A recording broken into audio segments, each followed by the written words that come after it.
Take our minds and think through them. Take our lips and speak through them. Take our hearts and set them on fire with love for thee. Amen.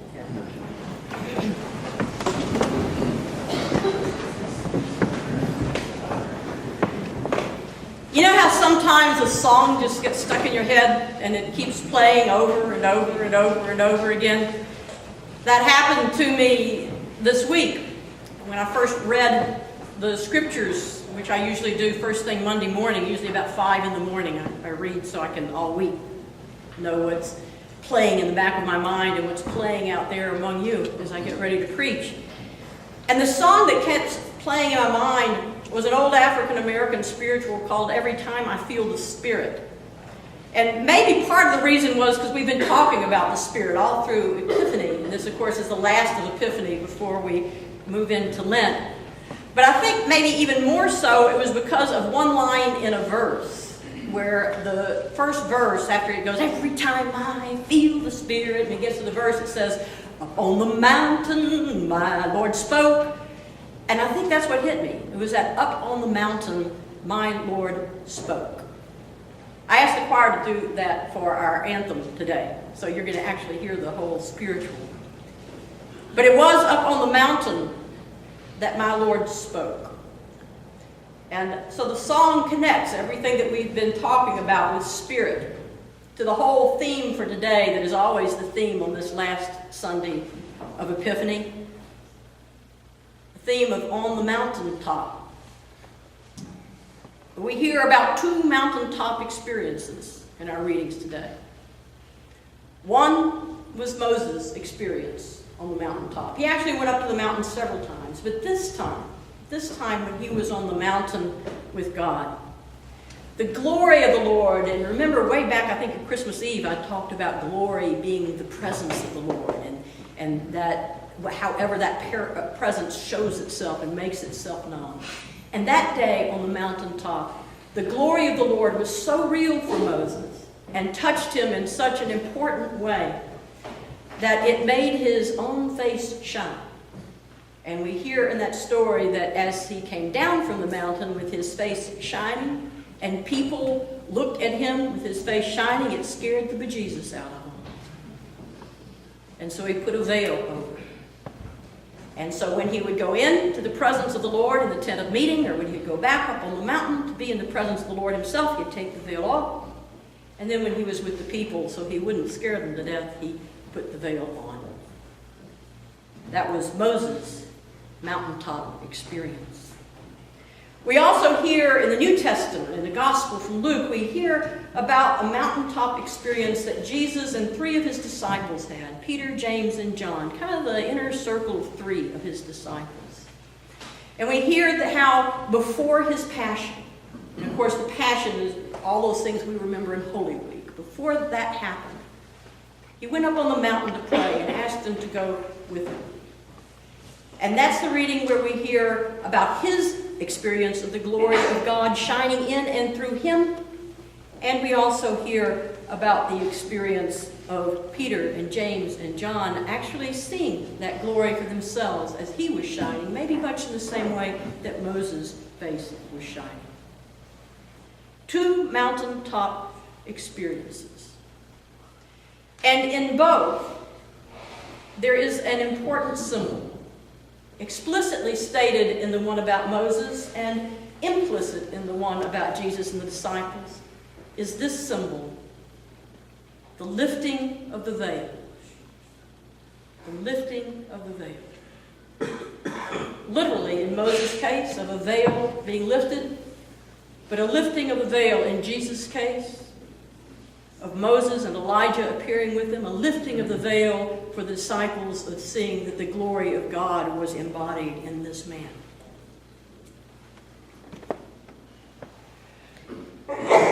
We hear this symbol of lifting of the veil again in the second reading we had today, when Paul was writing to the Christians in Corinth. His was not as dramatic a telling of lifting of the veil. His was more pragmatic. He was trying to get a point across to them. He was trying to talk to them about lifting the veil that they sometimes put over their own minds and over their own hearts. He was saying to them, don't be like a people who continue to veil the presence of God, who continue to keep it hidden, who continue to not see it. Instead, be a people who are willing to lift that veil. Because when the veil is lifted, is when we see what God would have us see. When the veil is lifted, is when we behold the presence and the glory of God. And you see, that's what happens on a mountaintop. In any of our own mountaintop experiences, that's what happens. The veil is lifted so that we can see. But a good bit of the time, we go about living our lives with that veil firmly in place. Seeing through it as best we can, maybe knowing that God is on the other side of it, but somehow maybe just being afraid to come too close to that glory. Maybe just being a bit afraid to let that presence touch too close in our hearts and minds. And so we keep a distance, we keep a veil, we don't look, much less lift it. And yet what God yearns for each of us, and what we yearn somewhere in our hearts, is to have that veil lifted and to be able to see and behold the presence of God in our own lives. But it takes time to let God lift the veil. And a good bit of time, we don't take the time. It's easier just to go through life with the veil on and get all the things done that we're supposed to do. It also takes a willingness to let God lift the veil. It takes a willingness to look and to listen for insights beyond the usual way we think about things. Because so often when the veil is lifted, what we see in the presence of God just isn't life as usual. Peter and James and John wanted to stay there with the glory. Let's build 3 booths. We've got a great idea, Peter said. Let's build 3 booths. We'll stay here. We'll stay on the mountaintop. This is wonderful. I love this. And Jesus says, and God says from the cloud, listen to my son. And what the son says is we have to go back down the mountain. And if we had kept reading in the alternate part, I didn't want to leave on that note where Jesus was sort of yelling at everybody. I thought today we'd leave on the glory instead of him calling them a perverse and wicked generation. But what happens when you go down the mountain is it gets harder to see the glory because you're in the middle of the stuff of everyday life. And it's easy to put the veil back on. And so we have to be willing to see what's there when the veil is off. We have to be willing to let it change us. Not just in a way where we sort of feel good and warm and great about being with God, but in a way that we can come back down the mountain and deal with the hard stuff with new insights. You see, the experience on the mountain was a way of lifting the veil for Jesus and for the disciples right before all the horrible things that could possibly happen to a person were going to happen to Jesus and to them walking with Jesus. Before they were going to have to set their face to Jerusalem and go through all of what they went through, with people yelling at them, with people arresting Jesus, with the disciples being scared, with him finally being killed. Before all of that, this was a way of lifting the veil to say, no matter what happens, this is the way it's supposed to be, and I am with you. It was to equip them to go through the very, very difficult days that lay ahead. And we always tell this story on this Sunday, right before we begin that 40-week Lenten journey that ends in Holy Week, recounting that passion and those horrible events. We go to the mountaintop with Jesus first, because we need to be reminded that over the next 40 days we have a job. We have a job to do over the next 40 days of Lent. And that job is to let the veil be lifted. We need to let the veil be lifted so that we too can behold the glory of God, the awesome presence of God, a glory and a presence that will see us through whatever particular passion we are going through in our own lives. This means that during these 40 days, we need to make time to go metaphorically up the mountain. Maybe you really might want to go up a mountain, but at least figuratively, to go up a mountain. We can do so by carving out more time in our own days for prayer and for meditation. We can do so by being here to begin Lent with this church family on Ash Wednesday, which is this Wednesday. Or if you belong to another church family, to be with that church family. We can do so if you are here by joining on Tuesday nights with this church family as our Soup and a Movie looks at the Lenten theme of the wilderness within. We can go to the mountain by simply making a commitment to be here every Sunday in Lent, whether we feel like it or not. For the veil to be lifted, we need to make the time. So I invite you during Lent to make the time to expose yourself to the glory of the presence of God. The presence that is waiting for you in all experiences, but I know in those particular experiences.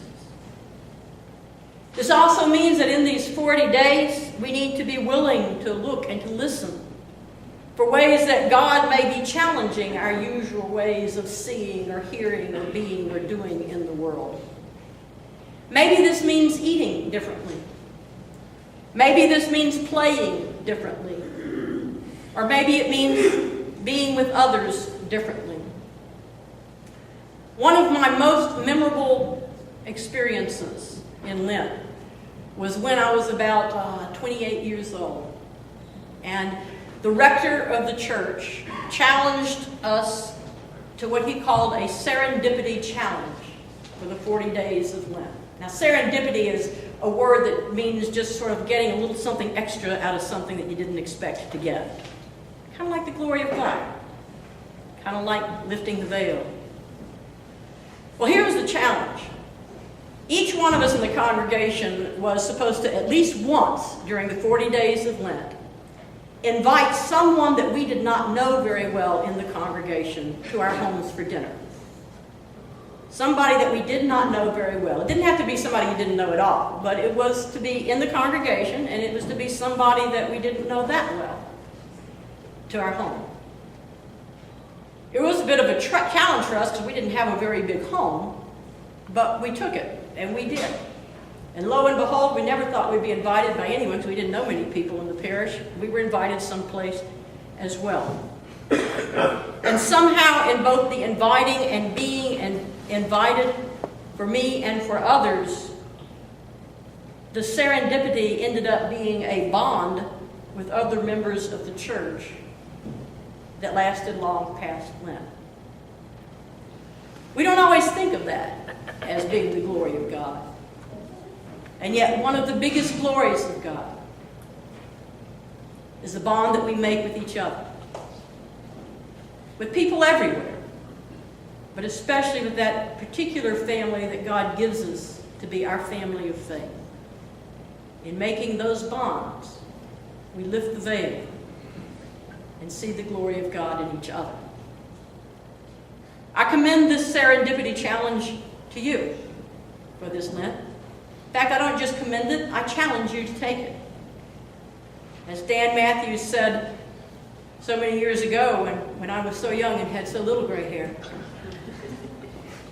try it. Who knows? Something serendipity may just happen. So as we think about the mountaintop this morning, there are really just two questions that we need to ask ourselves as we prepare and pause on the precipice of Lent.